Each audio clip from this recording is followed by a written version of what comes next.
For today's lesson, we will be discussing the baby boom era, which occurred after World War II, which happened on September 1st, 1939 to September 2nd, 1945. So we will be discussing the years after 1945.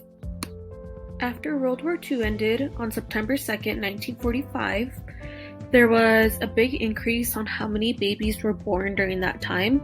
So in 1947, there was 3.4 million babies born that year. In 1952, there was 3.9. Every year after 1952, there was more than 4 million babies born every year until 1964.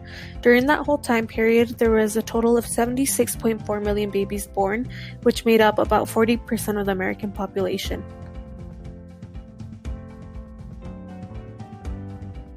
The reason why there was a lot of babies born during the baby boom era after World War II was because a lot of the soldiers ended up coming back home and settling down.